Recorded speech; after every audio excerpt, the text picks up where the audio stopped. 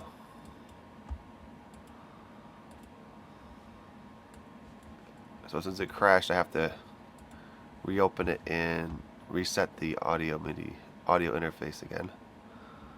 So Mixbus. Let's just do a new session first. But let's change this to the right interface. And now let's start it. There we go.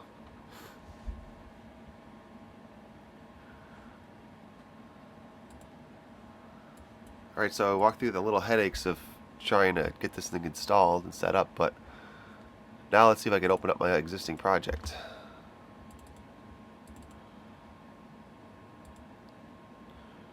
Oh, I don't know what this project is. I'm just going to call it test. Alright, so here's my session for my other computer that I brought over, and this is a new installation of 32c, but this is a project I already started, and it's the Mixbus 32c version of that Reaper project we were just looking at. And this is my watchtower version. And what you want to do is you could switch windows by going Window, Editor, Show Editor. So here's the track layout, and you can see it's just a bass acoustic guitar, lead 1, lead 2, which is the electric guitars. And let's see how this sounds.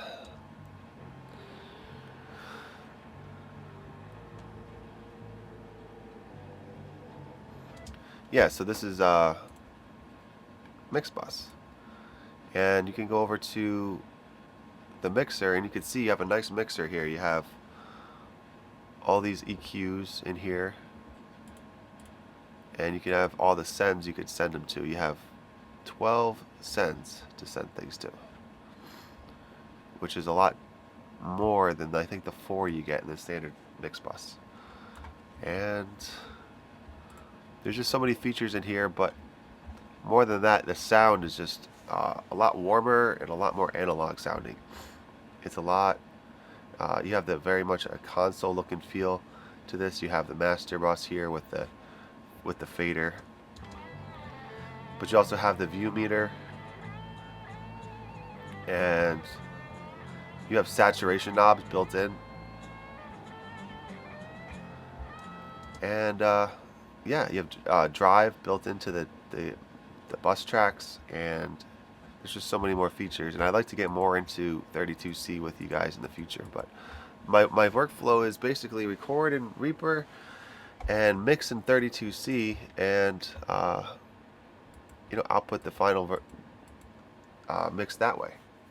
Mastering, going back into Reaper probably, because it's just it's already got the analog warmth to it, and you just need to kind of like maximize it, make it louder, and sweeten it up a little bit. But just for the mixing process, 32C is the way to go for me. It does use a lot of resources on your computer, so you have to make sure you have a fast computer that's able to handle the workload.